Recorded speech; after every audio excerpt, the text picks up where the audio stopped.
اللہ رب العزت نے بڑے بڑے احسانات اپنے بندوں پہ فرمائے ہیں۔ سب سے بڑا احسان جو ہے وہ اللہ تعالیٰ نے ہمیں ایمان کی دولت عطا فرمائی ہے۔ ایمان ایک ایسا اللہ کا کرم اور فضل ہے، اس کی کوئی بھی شے قیمت نہیں بن سکتی۔ اگر ایمان کے مقابلے میں دنیا کا مال، دنیا کی دولت کو لایا جائے تو یاد رکھیے گا کہ ایمان کے برابر کوئی شے نہیں ہو سکتی۔ یہ اتنی قیمتی اور اتنی اعلیٰ شے ہے جو اللہ نے ہمیں بغیر مانگے عطا فرمائی ہے۔ وہ خالق ہے، وہ مالک ہے، وہ مختار ہے، وہ خود خالق کائنات، اس کے اختیارات ہیں، وہ اختیار دینے والا ہے، تو وہ جو چاہے کر سکتا ہے، کرتا ہے اپنی مرضی سے، جس کو جہاں چاہے وہاں تخلیق فرما دیتا ہے۔ تو وہ اگر چاہتا ہمیں کسی یہودی کے گھر میں پیدا کرنا چاہتا تو کوئی اسے روک نہیں سکتا تھا، وہ پیدا کر دیتا۔ وہ اگر پیدا کرنا چاہتا اگر کسی عیسائی کے بدھ مت کے گھر میں تو وہاں پیدا کر دیتا، کوئی اس کو روکنے والا نہیں ہے۔ وہ مالک ہے، وہ خالق ہے، لیکن ہم اس کا کتنا ہم شکر ادا کریں کہ اس نے بغیر مانگے ہمیں مسلمانوں کے گھر میں پیدا فرمایا۔ کتنا بڑا کرم ہے، کتنی اللہ کی عنایت ہے، کتنی اللہ کی رحمت ہے کہ ہمیں مسلمانوں کے گھر میں ایمان کی دولت عطا کی۔ اور سب سے بڑا کرم پھر یہ ہوا کہ اپنے محبوب کا امتی بنایا ہے، جس امت میں آنے کے لیے نبی دعائیں مانگتے تھے۔ جناب موسیٰ علیہ السلام کی وہ الفاظ موجود ہیں روایتوں میں، وہ تمنا کرتے تھے کہ ہم اس امت میں پیدا ہوتے۔ تو انبیاء جس امت میں آنے کے لیے دعائیں مانگے، ہمیں بغیر مانگے اللہ اس امت میں پیدا فرما دے، یہ کرم نہیں تو اور کیا ہے؟ اے بندے تو پوری زندگی سجدے میں پڑا رہے، اسی بات پہ اللہ کا شکر ادا کرتا رہے، یا اللہ تیرا شکر ہے کہ تو نے مسلمانوں کے گھر میں اور اپنے محبوب کا امتی بنایا ہے، تو یہ کم ہے پوری زندگی بھی اگر سجدے میں پڑا رہے۔ یہ اتنا بڑا احسان ہے، اتنا بڑا احسان ہے، لیکن اس کے باوجود ہمیں ایمان کی قدر نہیں ہے، ایمان کی فکر نہیں ہے۔ یہ جو ہمارے سینوں میں آج ایمان کی شمع ہے، یہ جو آج ہمارے پاس ایمان کی دولت ہے، اس کی قدر کریں، اس کی قدر کریں۔ آج دنیا میں جس خطے میں ہم رہ رہے ہیں، یہ جو دنیا ہے، یہاں پہ ہندو بھی ہیں، سکھ بھی ہیں، پوری دنیا میں دیکھیں آپ، کافر بھی ہیں، یہودی بھی ہیں، عیسائی بھی ہیں، بدھ مت بھی ہیں، لبرل بھی ہیں، دہریے بھی ہیں، ہر مذہب کا، اللہ کا انکار کرنے والے، رب کے وجود کا انکار کرنے والے بھی موجود ہیں۔ اللہ پھر بھی دیکھیں ان کو بھی روزی دے رہا ہے، سارا نظام چل رہا ہے، اس کی اپنی مشیت ہے، وہ کیا چاہتا ہے، وہ کیا کرتا ہے، یہ اسی کے کام ہے۔ لیکن یاد رکھیے گا ہم پہ جو اللہ نے مہربانی فرمائی ہے نا، ہمیں جو ایمان کی دولت دی اور مسلمانوں کا گھرانہ، مسلمان خاندان، خطہ بھی وہ دیا جو اسلام کے نام پہ ہے، یہ چھوٹا کرم نہیں ہے، بہت بڑا اللہ کا کرم ہے۔ اس کی قدر کریں گے تو یقین رکھیے گا نسلیں بھی اس پہ قائم رہیں گی، اور اگر بندہ بے قدری کرے گا تو نسلوں میں کھٹکتے جائیں گے ادھر ادھر۔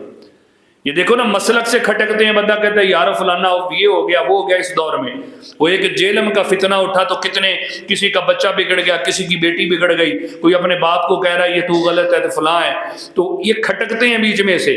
بندہ اگر اس کی قدر کرتا ہے، شکر ادا کرتا ہے، تو رب اس نعمت کو نسلوں میں بھی جاری فرما دیتا ہے۔ میری بھی دعا ہے اللہ پاک کبھی بھی ہمیں یہ جو راستہ دیا ہے، جو ایمان کی دولت دی ہے، اللہ اس پہ ہماری نسلیں بھی قائم فرمائے۔ کوئی ایسا نہ آئے ہماری نسلوں میں بھی جو رب کا، اس کے پیاروں کا منکر ہو۔ اللہ ایسی نحوست سے ہماری نسلیں بھی محفوظ فرمائے۔ اب قدر کی بات ہے تو آپ کہیں گے ہم قدر تو کرتے ہیں، لیکن قدر نہیں ہے۔ یقین کیجئے مسلمان کون ہوتا ہے، مومن کون ہوتا ہے، مومن کی کیا صفات ہیں، مسلمان کی کیا صفات ہیں، آج ہم سے دور ہوتی جا رہی ہیں۔ آج نفسا نفسی کا دور ہے، اپنی اپنی پڑی ہوئی ہے، کوئی مر رہا ہے، کوئی جی رہا ہے، کوئی بھوکا مرے، پیاسا مرے، مر جائے، ہمیں کچھ نہیں ہے۔ نفسا نفسی کا دور ہے، مومن کی جو صفات ہونی چاہیے تھی اس سے مومن دور ہوتا جا رہا ہے۔ آج مسلمان کا جو کردار ہونا چاہیے تھا، مومن کا جو کردار ہونا چاہیے تھا، آج مومن اس سے دور ہوتا جا رہا ہے۔ کہ مومن کی کیا صفت ہے، وہ ایک چھوٹی سی بات ذہن میں رکھیے گا۔ کہ بندہ آیا نبی پاک علیہ الصلوۃ والسلام کے پاس، مومن کی صفت بتا رہا ہوں، مومن کیا ہوتا ہے؟ عرض کی حضور منڈی میں سودا بیچنے جاتا ہوں، منڈی میں سودا بیچنے جاتا ہوں، دھوکہ کھا جاتا ہوں، روزانہ ایک گھاٹا پا کے آ جاتا سی، یعنی وہ بیچارہ اتنا بھولا تھا کہ نقصان کر کے آ جاتا تھا۔ تو کہنے لگے حضور بس نقصان ہی کراتا ہوں، منڈی میں جاتا ہوں سودا بیچنے لیکن نقصان ہو جاتا ہے، دھوکہ کھا جاتا ہے۔ تو نبی پاک صلی اللہ علیہ وسلم نے کیا فرمایا؟ فرمایا مومن دھوکہ کھا جاتا ہے، دھوکہ دیتا نہیں ہے۔ مومن دھوکہ کھا جاتا ہے لیکن کسی کو دھوکہ دیتا۔ اب دیکھ لیں اس بندے میں، اس دور میں دیکھ لیں، جو دھوکے باز ہوگا نا، نام بدل رہی ہیں، بڑا ڈیلر ہے جی، بڑی کوالٹی ہے اس کے اندر، ڈیل ایسے کرتا ہے۔ وہ بیچارہ جو سیدھا سا پتر ہو نا، وہ کہتے تھے بدھو ہی ہے، وہ بیچارہ پوڑا جنوں ہوئے نا، انہوں باپ بھی وڈے بھی کہتے اے ساڈا نیانا سدائی ہے، اے بالکل بدھو گیا، ایویں گلاں چ آ جاندا ہے۔ مومن بھولا ہوتا ہے، مومن دھوکہ کھا جاتا ہے، دھوکہ دیتا۔ ہم فخر کرتے ہیں پتہ نہیں کہ بڑی ڈیلنگ ہے، بڑا ساڈا پتر شہارت اے کر کے چیز بیچ کے آ جاندہ، یہ تو بڑا تیز ترقی ہونی چاہیے۔ مومن کے صفت سے نہیں ہٹنا چاہیے۔ مومن دھوکہ نہیں دیتا۔ کیا بولو؟ مومن دھوکہ۔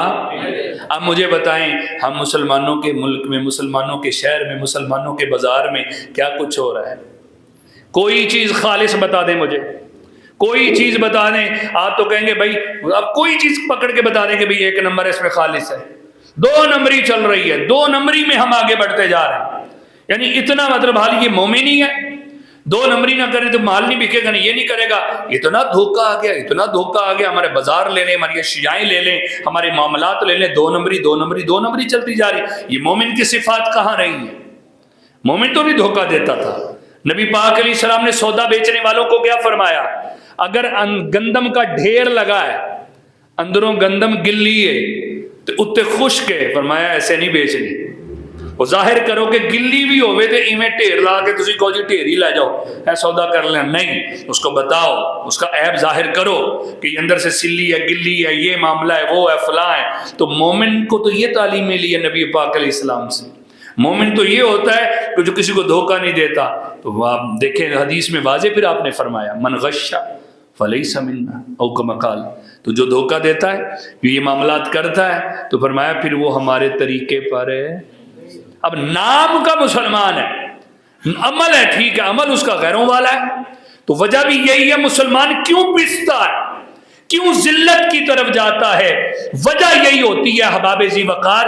ہم روتے ہیں حکمران اچھے نہیں ہیں، یہ نہیں ہے، وہ نہیں ہے، یہ اس سے بھی برے حکمران آنے چاہیے۔ عمل جتنے برے ویسا حکمران ہوتا ہے، یہ بات ذہن میں بٹھا لیں۔ جب تک قوم ہم لوگ نہیں سدھریں گے، حکمران ہمارے ایسے ہی ہمارے اوپر مسلط ہوں گے۔ حکمرانوں کا تعلق قوم کے اعتبار سے ہوتا ہے، جیسی رعایا ویسے حکمران۔ رعایا درست ہو جائے گی، نیک ہو جائے گی۔ وہ دیکھا نا، وہ فاروق اعظم ہوتے تھے تو ان کی رعایا بھی تو کیسی اعلیٰ ہوتی تھی، ٹھیک ہے نا۔ تو جو وہ ان حکمرانوں کی مثالیں تھے، رعایا بھی تو دیکھیں نا، وہ لوگ کیسے اچھے ہوتے تھے۔ آج ضرورت اس چیز کی کہ ہم اپنے آپ کو سدھاریں، ہم اپنے اندر وہ چیزیں لائیں، ہم وہ مومنوں والی صفات، ایمان ہے، مومن ہے، مومنوں والا کوئی کام بھی ہونا چاہیے، مسلمانوں والا کام بھی ہونا چاہیے کہ مومن کی جو صفات ہے، مومن کیا کبھی دھوکہ دیتا نہیں ہے۔ آئیے ارادہ کیجئے، ہم اگر ہمارے اندر یہ 2 نمبری ہے کسی معاملے میں بھی کہ دھوکہ، آپ نے فرمایا وہ ہم میں سے نہیں ہے، وہ ہمارے طریقے پہ نہیں ہے، تو ارادہ کیجئے کہ اگر پہلے غلطی ہوئی آج سے بچیں گے، تاکہ اس صفت سے پتہ چلے، بتانا نہ پڑے کہ مومن ہوں، کردار بتائے ایمان والا ہے، بندے کے کردار کی خوشبو بتائے بھئی یہ مومن ہے، یہ مسلمانوں کا طریقہ ہے، مسلمان کے صفات ہیں۔ اور پھر ایک حدیث میں فرمایا مومن جھوٹا نہیں ہوتا۔ مومن جھوٹا، بولے بولے مومن جھوٹا، جھوٹ نہیں بولتا۔ یہ بھی علامت ہے، مومن کی صفت ہے، مومن جھوٹ نہیں بولتا۔ آج دیکھ لیں جھوٹ کہاں تک ہمارے معاملات میں گھس گیا ہے۔ جھوٹ سے بچنا، جھوٹ سے بچنا، باپ بیٹے کو سکھا رہا ہے، ماں بیٹے کو سکھا رہی ہے، جھوٹ بولنا کیسے سکھا رہے ہیں، معاملات سارے آپ کے سامنے۔ کاروبار دیکھ لیں، نوکری دیکھ لیں، معاملہ باہر کے دیکھ لیں، نجی معاملات دیکھ لیں، باہر کے دیکھ لیں، کاروباری دیکھ لیں، جھوٹ جھوٹ جھوٹ جھوٹ کے اندر ہم مبتلا ہیں۔ اور یہ وہ ایسی نحوست ہے، ایسی نحوست ہے جس کو گناہوں کی جڑ کہا گیا ہے۔ جڑ ہے جھوٹ. جب تک جس معاشرے سے جن لوگوں سے جھوٹ نہیں نہ نکلے گا وہ کبھی بھی گناہوں سے پاک نہیں ہو سکتا معاشرہ. تسی کہو ایک محلے دی اصلاح ہو جائے, ایک محلہ اصلاح معاشرہ ہو جائے, بھئی ساڈا محلہ سدھر جائے, نمازی سدھر, جب تک جھوٹ نہیں نکلے گا برائی نہیں ختم ہوگی. جھوٹ جڑ ہے, درخت دے کے اوپر سے کاٹتے رہو, جڑ نیچے ہوگی پھر نکل آئے گا, ٹھیک ہے نا, پھر اوپر سے کاٹ دو نیچے جڑ ہے پھر نکل آئے گا. تو جب تک جڑ نہیں اکھیڑو گے اس وقت تک وہ درخت ختم نہیں ہوگا. تو جڑ اکھیڑنی پڑے گی, برائیوں سے بچنا ہے. بھئی فلاں گناہ سے اس سے ان کی جڑ تو نکالو. ان گناہوں کی جڑ جو فرمائی گئی وہ جھوٹ ہے, اور مومن جھوٹا نہیں ہوتا ہے. تو یہ صفت بھی دیکھ لیں کیا ہمارے اندر ہے. اب اس پہ مجھے بھی غور کریں, آپ بھی غور کریں کہ ہمارا قول فعل, ہمارا عمل, ہماری نجی زندگی, ہمارے معاملات, اس میں جھوٹ کا کتنا دخل ہے. ہم کتنا جھوٹ بولتے ہیں. ہمارے لین دین کے معاملات تو جھوٹ کے بغیر کام نہیں چلتا نا. یہ سب ہمارے آپس میں بنائے ہوئے قصے کہانیاں باتیں ہماری کہ بھئی جھوٹ سے کام نہیں, جھوٹ کے بغیر بزنس نہیں ہوتا, کاروبار نہیں, سب کچھ ہوتا ہے, سب کچھ ہوتا ہے. یہ صرف بندہ مومن کو اس صفت پہ قائم ہونا ہے کہ مومن جھوٹا نہیں ہوتا, سچ کو اپنانا ہے. ظاہر ہے حق کے راستے پہ چلے گا, کچھ مشکل تو آئے گی, لیکن یہی مشکل جو ہے تجھے کامیابی کی طرف لے جائے گی, آگے بڑھائے گی. تو آئیے یہ بھی ارادہ کیجئے کہ اس بیماری سے بھی بچائیں گے انشاءاللہ. اپنے اندر اگر ایسی کمی ہے تو اس کو دور کریں. بچہ بھی جھوٹ بولتا ہے تو سختی سے نوٹس لیں. اپنی ظاہر ہے کوئی ماں کوئی باپ بری تعلیم نہیں دیتا, لیکن کچھ عمل ایسے ہوتے ہیں اولاد سیکھ جاتی ہے. اولاد ماں باپ سے سیکھتی ہے, دوستوں سے سیکھ جاتی ہے, معاشرے سے سیکھتی ہے, ماحول سے, سوسائٹی سے سیکھتے ہیں. جیسے لوگ ہوں گے ویسا وہ سیکھتا جائے گا. باہر کو ملنے آئے, ابا بولے جا بول اس کو میرا باپ گھر پہ نہیں ہے, تو خود ہی تو بچے کو سکھا رہے ہیں کہ گھر پہ نہیں ہے. تو یہ تعلیم تو دے دی آپ نے. آپ تو کہتے کہ میں تو نہیں اپنے بچے کو جھوٹ سکھاتا. چھوٹی چھوٹی چیزوں سے وہ آگے پک کر جاتا ہے اور برائی کی طرف آ جاتا ہے. یہ برائی ایسی ہے, سن لیجئے, میں آگے بڑھتا ہوں. نبی پاک صلی اللہ علیہ وآلہ وسلم کا فرمان ہے کہ جو بندہ جھوٹ بولتا ہے وہ جہنم کے راستے پہ چلتا ہے. جھوٹے کا ٹھکانہ جہنم ہے. جو بندہ سچ بولتا ہے اللہ اسے جنت کے راستے پہ چلا دیتا ہے, اور سچے کا ٹھکانہ جنت ہے. تو یہ جھوٹ ایک تو راستہ بھی برائی کا جہنم کا ہے, اور سچ جنت کا راستہ ہے. اور جب بندہ جھوٹ بولتا ہے یہ منہ سے نا بدبو بھی نکلتی ہے. رحمت کا فرشتہ 1 میل کے فاصلے پہ چلا جاتا ہے, اس سے 1 میل کے فاصلے پہ رحمت کا فرشتہ نکل گیا. اب رحمت کا فرشتہ ہی چلا گیا تو پیچھے بندے کے معاملات میں برکت کہاں سے ہوگی. دکان سے جاندے ہی صبح جھوٹ بول لیا, اپنے ادارے میں بول لیا, اپنے گھر میں ہی صبح جھوٹ بول لیا, تو گھر میں رحمت کہاں سے آئے گی. حضرات ذی وقار, میں ہوں آپ ہیں, اللہ کا شکر ادا کرتے مومن ہیں ایمان والے. لیکن آئیے جس چیزوں کی ضرورت ہے اپنے اندر ان صفات کو جو مٹ چکی ہیں ان کو پیدا کیجئے. مومن دھوکہ دیتا, مومن جھوٹا ہوتا نہیں ہے. یہ مومن کی صفات. پھر آگے ارشاد فرمایا مومن وہ ہے, مسلمان وہ ہے جو جس سے کسی کو اس کے ہاتھ سے تکلیف نہیں پہنچتی, اس کے ہاتھ سے کسی کو تکلیف نہیں پہنچتی. یہ مسلمان کی تعریف ہے.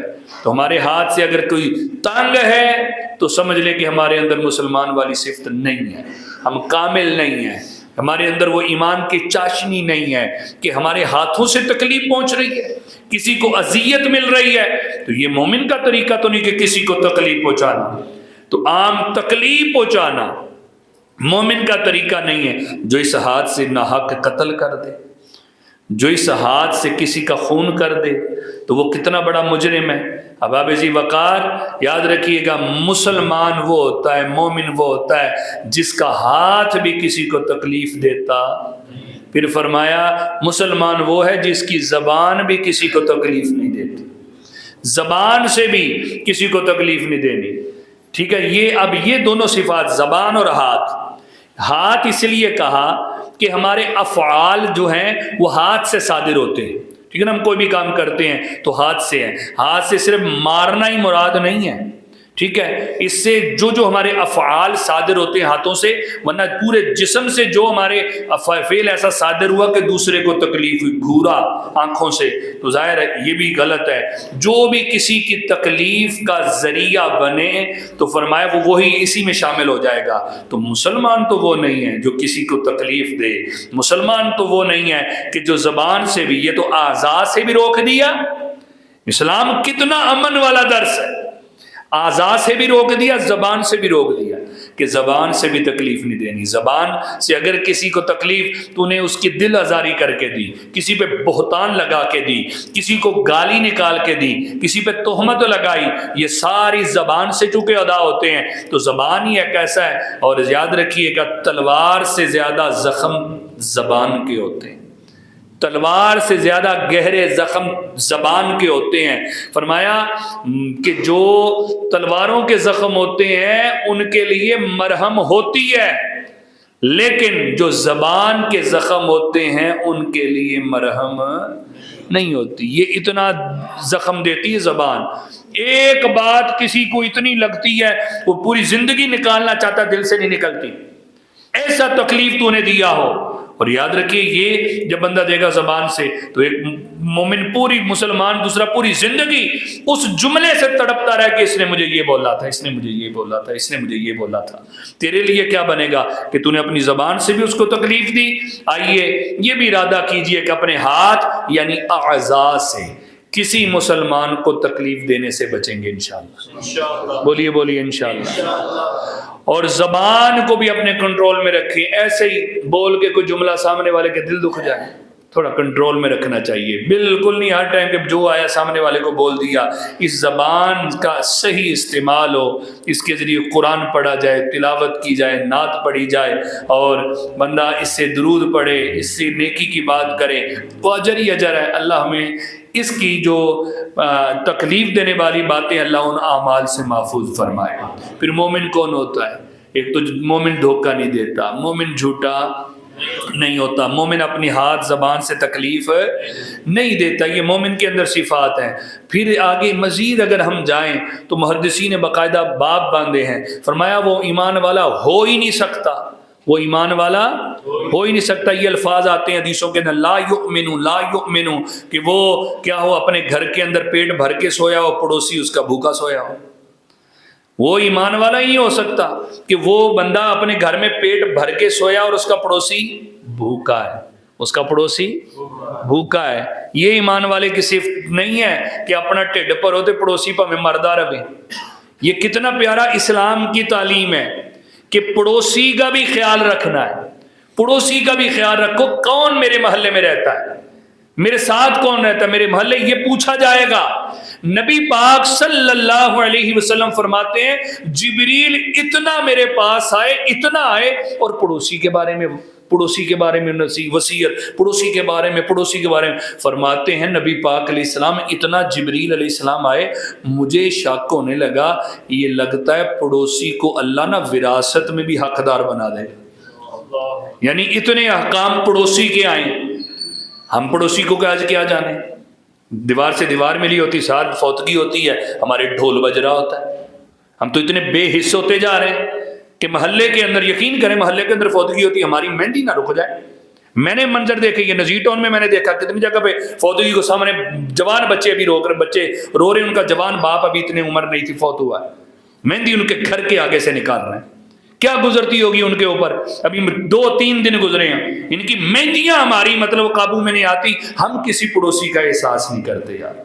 ہاں محفل ہوتی تو کہتے ہیں محفل روک دو، محفل ہونا، میں کئی جگہ دیکھے وہ فوتگی ہو گئی جی محفل رہن دو، میں کہ محفل کی کوئی نچنا گانا ہونا ہے، وہ محفل تو اللہ کا نام ہے، درود ہے، یہ تو اصالِ ثواب ہو جائے گا، ساڑی پٹھی پھرکی چل رہی ہے، محفل ہو وہ یار فوتگی ہوگی اسی کینسل کر دیتی، علامہ صاحب تسی بیان لے نہیں آنا، کیوں جی محلے 'چ فوتگی ہو گئی ہے، تے مہندیاں جڑیاں وہ نہیں رک دیاں۔ یقین کیجئے یہ میں نے واقعہ دیکھا، اس لیے میں ذکر کر رہا ہوں، پڑوسی ہے، اور ایک گھر کو پڑوسی نہیں کہتے، کتنے گھر ہوتے ہیں بتائیے؟ 40 گھر، بولو 40 سجے 40 کھبے سامنے پیچھے 40 گھر گن لو، پوری کلونی شاید اپنی آ جائے، او تو کرو ادھر تو سارے گن لو، یہ پڑوسی ہوندے ہیں۔ تو پڑوسی کا اتنا حق ہے، اتنا حق ہے، اتنا حق ہے کہ آپ فرمانے لگے کہ اتنی بار جبریل آئے، میں تو سمجھا لگ رہا ہے وراثت میں بھی نا پڑوسی کا کوئی نہ کوئی حصہ مقرر ہو جانا ہے، اتنا میرے پاس جبریل آئے۔ فرمایا وہ مومن کیسا خود پیٹ بھر کے سو رہا ہے اور پڑوسی کیا ہے، بولو بھوکا ہے۔ یہ بھی مومن کی صفت نہیں ہے کہ مومن اپنے ٹھڈ دی پئی ہوئے، اپنے نیانے دی پئی ہوئے۔ دین کیا کہتا ہے؟ ہمارا دین کیا کہتا ہے؟ محبت بانٹتا ہے، تنگیاں یکساں نہیں رہتی ہے کہ گل ذہن چ رکھیو تسی کہو جی مولانا صاحب اسی اپنے گھر دا بڑی مشکل روٹی پوری کر دیں، ہن گوانڈیاں نو دین تر پئیے۔ حضرات ذی وقار حالات یکساں نہیں رہتے۔ قرآن کیا کہتا ہے؟ تلک الایام نداولها بین الناس۔ اللہ نے یہ واضح فرمایا ہے یہ دن اسی پھیر دے رہنے ہیں، بدلتے ہیں بدلتے ہیں، دن ایک جیسے نہیں رہتے۔ یہ بات اٹل ہے، حقیقت ہے، کتے بندہ اونچاؤ چڑھاؤ آتا رہتا ہے، یہ بدلتے رہتے ہیں۔ دن بدلے بندہ نہ بدلے، یہ بات ذہن میں رکھیے گا۔ چار پیسے آگے تو اسی بھول ہی جائیے، اوقات ہی بھول جائیے، بندے نو بندہ نہ سمجھیے۔ نہیں، اس پہلے نہیں تھے تو ایک وقت آئے گا یہ بھی نہیں ہوں گے، ٹھیک ہے نا؟ تو بندہ اپنا وہ کردار اسی طریقے سے مثبت رکھے، محلے کے اندر اس کا وہی ٹھیک ہے۔ تیرے پاس پیسے آئے ہیں، تو افتخار کالونی چھوڑ کے وابدہ ٹاؤن میں تو نے 2 کروڑ کی کوٹھی بنا لی ہے، لیکن اپنا اخلاق کردار اسی طرح رکھ۔ تو 10 دکانوں کا مالک ہو گیا، یہ مطلب نہیں کہ تو بھول جائے ان کو، جہاں تیرا بچپن گزرا، تیرا محلہ ہے، تو ان کو سمجھے نہ کو فون کریں، وہ ملنا چاہیں تو ٹائم ہی نہ دے ان کو، کیوں جی جناب ان کوٹھی بن گئی مبابدہ ٹاؤن سے۔ نہیں، یہ دل اوپر بھی آئے تو نیچے بھی وہ رب ہی لاتا ہے، اس کے ہمیشہ رہتے ہیں جو اس کی بندگی میں سر جھکائے رکھتا ہے، جو عاجزی اپناتا ہے، جو اسی طرح اپنا کردار۔ یہ جو نعمتیں اگر دائمی رکھنا چاہتے ہیں اس کا طریقہ پتہ کیا ہے؟ کہ سڑ کو زائل نہ ہوئے، ساڑی اولاداں چ بھی رہے تو بندہ پھر بندہ ہی رہے، ٹھیک ہے نا؟ وہ کہتے ہیں بندے دا پتر بن کے رہے ہیں، مطلب ہے کہ اچ اخلاق ہوئے، اچ کردار ہوئے، وہ بندے نو بندہ سمجھے کہ بھئی 4 پیسے اپنی جگہ ہاتھ دا میل ہے، آج جائے کل ہو سکتا نہ ہون، لیکن یہ میرا وہ بچپن کا لگوٹیا ہے، یہ میرا محلے دار ہے، یہ وہی پلے دار ہے، اس سے اسی اخلاق سے پیش آئے۔ مومن یہ ہے، مومن کی صفت میں بتا رہا ہوں۔ پھر مومن نہیں ہے کہ آپ ٹھڈ بھریا تے گوانڈی بھوکا، فرمایا یہ مومن کی علامت نہیں ہے، اس سے بچیں۔ پھر مومن کے ساتھ دیکھیں ہمارا دین کیا تعلیم دیتا ہے۔ ہمارا دین یہ تعلیم دیتا ہے، نبی پاک علیہ السلام نے اما عائشہ صدیقہ رضی اللہ تعالیٰ عنہ کو ارشاد فرمایا، جو کام حضور علیہ السلام نے خود کیے نا وہ امت کی تعلیم ہوتی ہے، ہمیں سکھانے کے لیے، ہمیں سکھانے۔ وہ کوئی بھی معاملہ، بعض لوگ نا وہ حدیثیں لے لیتے ہیں، دیکھیں دین کا ایک ایک مسئلہ ہمارے نبی پاک نے بیان فرمایا۔ اما عائشہ صدیقہ نے وہ مسائل جو عام طور پہ ہم تک پہنچ نہیں سکتے تھے، خواتین تک نہیں پہنچ سکتے تھے، بیویاں کیسے آ کے پوچھتی۔ اما عائشہ صدیقہ اتنی ذہین فتین ہماری ماں تھی، رسول پاک سے وہ سیکھتی تھی، آگے عورتوں کو سکھاتی تھی۔ دین پہنچا ایک پیاری ماں کے ذریعے، ان پاک لوگوں کے ذریعے، ایک ایک مسئلہ سکھایا۔ ایک دن نبی پاک صلی اللہ علیہ وآلہ وسلم نے فرمایا، اے عائشہ جب شوربہ بناؤ نا، گوشت بناؤ تو شوربہ زیادہ کر لو، گوشت شوربے والا ہوتا ہے، آپ نے فرمایا عائشہ شوربہ تھوڑا زیادہ کر لو، اور کیا فرمایا؟ فرمایا پڑوسیوں کو بھی بھیجنا، گوشت بناؤ تو شوربہ زیادہ کرو، ٹھیک ہے نا، تاکہ پڑوسیوں کو۔ آپ بڑے بیٹھے ہیں، اج تو 30 سال پیچھے کڈا سونا دور سے، کوئی سونی شاہ پکاؤندا سی تے نال بھیج دے سکے، اسی وہی آپ پکایا وہ ادھر بھیج دے سکے، ٹھیک ہے نا۔ میں چھوٹا گیا ہونا سی، مطلب 35 سال پیچھے چل جاؤ تسی جڑے بڑے بزرگ ہوئے، کڈا سونا دور سی کہ ایک دوسرے دا احساس ہوندا سی، کوئی تالے تولے نہیں، کوئی وڈیاں کندھاں نہیں، کچے کندھاں، چھوٹے چھوٹے دروازے، ٹپ بھی جانا، لیکن ایک دوسرے دی عزت دا خیال ہوندا سی، حیا سی نظر دے وچ، ٹھیک ہے نا۔ کوئی میں پرانی نہیں گل کر رہا، جڑے بچے بیٹھے نے کہ وہ پرانی 30-35 سال پرانی بزرگوں کو پوچھو، کتنا پاک دور سے، کوئی نظر نہیں سی چکتا، چھوٹیاں چھوٹیاں کندھاں ہوندیاں سی، کوئی ٹپ کے نہیں سی کسے دے گھر جاندا، عزت دا خیال کردا سی، ٹھیک ہے نا، پڑوسیاں دا خیال ہوندا سیگا۔ اے خیانت پڑوسی دے نال کوئی نہیں سی کردا ادا دی کہ بھئی انہاں دی عزت تے کوئی نظر چکے، ٹھیک ہے نا. تے یہ کتنا پیارا ماحول سی. تو نبی پاک دیکھو کتنی پیاری تعلیم فرما رہے ہیں کہ عائشہ شوربہ زیادہ، گوشت میں شوربہ زیادہ تاکہ پڑوسیوں کو بھی دو. اب ہمارا دین تو یہ کہتا ہے ہم اچھی چیز پکا لیں، کوئی آجے پڑوس سے لینے ٹکا کے جواب دینے نہیں ہے گا، ٹھیک ہے نا. کوئی دیتا بھی ہوگا، میں سب کی نہیں بات کرتا، لیکن نفسا نفسی آ گئی ہے. اب اپنا اپنا بس اپنی اپنی پہیے. حضرات عزیز وقار ایسے ایسے واقعات میں نے خود دیکھے ہیں. کراچی میں تھا، میں امامت کرتا گلشن اقبال کے اندر، ساتھ والے گھر میں ڈکیٹی ہو رہی ہے، وہ مزدہ لا کے پورا سامان چک رہے ہیں تے نال دے نا گھر بھی آ جا رہے، انہوں نے اتنا نہیں پتا ڈکیٹی ہون دے، ایڈے بے حس ہوئے. انہوں نے یہ نہیں پتا کہ ساڈے گوانڈی کون رہندے ہیں. کہ میں ایدہ شاہد ہے میرے محلے سے جتھے میں امامت کردا سی، اور تسلی نال بندے اندر بننے انہوں نے، ٹھیک ہے نا، سامان لد رہے یا باہر مزدہ کھڑا ہے، حالانکہ گارڈ بھی گلیاں چندے آ، پورا ٹوٹل لدے آ، انہوں نے سارا کچھ کیتا تے نال دے گوانڈی کہندے یار راتی آئے کتے شفٹ ہوئے ہے لگدا. وہ اگلے دن جا کے انہوں نے گھروں کھولیا، بننے ہوئے سکے سارے. ہمارے بے حسی اتنی آتی جا رہی پڑوسیوں کے بارے میں. پہلے فوتگی ہو جاندی سی، انہوں نے کہندے بھائی کھانا نہیں پکاؤنا، گوانڈی کھانا دے کے جاندے سی. قبر کھودنے محلے کے بھاگ بھاگ کے جاتے تھے، اسی قبر کھوداں گے، نال دا نسدا سی او دریاں پھڑ لے آؤ، ٹھیک ہے نا، بچھاؤ. اب بیچارے کا ایک باپ فوت ہوا ہوتا، دوسرا اس کو فکر ہوتی پر ٹینٹ کتھوں آنے ہیں تے ساڈے جو کوئی ہوئے گا جڑا انہاں دے نال ٹردا. حضرات یہ کرنا چاہیے. یہ دین یہ نہیں کہتا. اس بیچارے کو کیا پتا فوتگیوں کے کون سے تجربے ہوتے ہیں. کسی کا باپ فوت ہو جائے، بچے نو کیڑا بیچارے نو تجربہ کہ میرا پیو فوت ہو گیا. تو وہ پاکیزہ دور کتنا تھا، احساس ہوتا تھا ایک دوسرے کا. آج احساس نہیں ہے، رشتوں میں خون سفید ہوتے جا رہے ہیں، بھائی بھائی کا احساس نہیں ہے. منہ دکھاوے کے لیے فوتگی میں بیٹھتے ہیں، ورنہ نہیں. ہمارے کیا، میں خود دیکھا کہ فوتگی ہوگی تو انہوں نے کھانا بھیج دے سکے، تسی نہیں کھانا پکاؤنا بھائی. انہوں پڑھ دینا اپنے گھر لے آ کے کھوا دیں سی کہ کل دے میت ہوئی ہے، بیچارے نے کھادا نہیں، پیو فوت ہویا. ہن کی کر دے، محلے والے بھی اتھے کھان دے ہوندے روٹی کہ چلو فوتگی ہوگی ہن روٹی لبے گی ہیں، ٹھیک ہے نا. تو روٹیاں والا چکر سانو تو لے بیٹھے آ کہ بجائے یہ کہ ہم ان کا احساس کریں، اسی آپ بھی اتھو روٹی بین کھانا پڑنے ہیں. تو یہ کس سمت جا رہے ہیں؟ پڑوسی پڑوسی پڑوسی، اس کا بڑا دین کے اندر بڑی اس کی اہمیت دی گئی، اس کے حقوق بڑے رکھے گئے ہیں. نہیں کرو گے قیامت کے دن پوچھا جانا ہے پڑوسی کے بارے میں، کیا تم نے ان کے حقوق ادا کیے، یہ سوال ہونا ہے. اتنی میں نے روایت شروع میں پڑھ دی کہ اتنا بار بار جبریل نے آ کے وصیت کی تھی کہ نبی پاک سمجھنے لگے کہ وراثت میں بھی ایسا مقرر ہونے لگا ہے.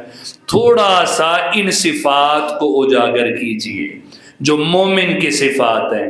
مومن کیا ہوتا ہے؟ دھوکا، بولو بولو جو شروع میں، دھوکا. دوسرا مومن جھوٹا. مومن کی زبان سے کسی کو تکلیف ہے، مومن کے ہاتھ سے کسی کو تکلیف ہے. مومن یہ نہیں کہ پیٹ بھر کے سویا رہے اور اس کا پڑوسی بھوکا ہو، یہ مومن کی صفت نہیں ہے. یہ اپنے اندر صفات پیدا کریں. یہ اسلام ہم سے چاہتا ہے، یہ پیارا دین ہم سے چاہتا ہے کہ ہم مومن بنیں، کامل مومن بنیں. نام کے مومن قدر کریں ان لوگوں کا کردار تھا جن کے نام ہم لے کے آج سبحان اللہ ماشاءاللہ کہتے ہیں. ان لوگوں کا عمل ہوتا تھا جن کو آج ہم بیان، وہ بھی تو مومن تھے نا. پھر اسی لیے ان کے ایمان کی مثالیں دی جاتی کہ ایمان میں پکے تھے، ایمان میں پورے تھے. ہم کلمہ گو ہیں، مسلمان ہیں، گھر بیٹھے ایمان ملا، خاندان ہمارا داد کے نان کے مسلمان ہے. قدر نہیں ہے، مومن والی صفتیں نہیں ہیں، مومن والا کردار نہیں ہے. گفتار کے غازی بن گئے ہیں، آج کردار نظر نہیں آتا. اس طرف آئیے، اپنا بھی محاسبہ کر کے، اپنا بھی کہ میرے اندر کون سی کمی ہے. میں بڑھاپے میں آ گیا ہوں، میں جوانی میں ہوں، میں 40 سال میں ہوں. آیا میں اسی عادت پہ پکا ہوں کہ بس کسی کی دل آزاری کرتے رہنا ہے؟ اگر کوئی غلطی اس کو دور کریں، اپنے اندر غور کریں کہ میری یہ عمر ہو گئی، میں اس حصے میں آ گیا ہوں، کیا اسی پہ میں نے مر جانا ہے؟ اگر مومن کے غیر والی صفات ہیں وہ اپنے سے دور کریں، جو ایمان تقاضا کرتا ہے وہ اپنے اندر صفات پیدا کیجئے، تو دیکھیے گا معاشرہ سدھرتا جائے گا. جب یہ ایمان والی صفات آپس میں اجاگر ہوں گی، معاشرہ بہتر. جب معاشرہ بہتر ہوتا جائے گا تو نظام خود ہی ملک کا بہتر ہو جاتا ہے. حکمرانوں پہ نہ روئیں، اپنے عمل پہ روئیں. حکمرانوں کی طرف توجہ نہ دیں، اپنے جیسی قوم جیسی رعایا ویسے حاکم مسلط ہوتے ہیں. یہ مسلط ہوتے ہیں، جیسے ہمارے کردار رہے گا مسلط ہوتے رہیں گے۔ اگر نہ اپنے آپ کو سدھارا تو اس سے بھی بڑے بڑے نظام آئیں گے، ایمان کے لالے پڑ جائیں گے، ٹھیک ہے نا۔ اس لیے اپنے آپ کو بہتر کیجیے، اپنے اندر مومن والی صفات پیدا کیجیے۔ اللہ کریم کی بارگاہ میں دعا کرتا ہوں اللہ تعالی ہم سب کو جو مومن کی صفات ہیں وہ اللہ ہمیں نصیب فرمائے، اللہ ہمارے کردار کو اچھا فرمائے، اللہ ہمارے کردار کو ستھرا فرمائے، اور ہمیں ایک دوسرے کے ساتھ اچھا سلوک، جو حسن سلوک ایمان کا تقاضا ہے، اللہ وہ پڑوسی ہو چاہے تو اللہ ہمیں پڑوسی کے ساتھ بھی، ہر مومن کے ساتھ اللہ ویسے پیش آنے کی توفیق عطا فرمائے۔ آمین وآخر دعوانا الحمدللہ رب العالمین۔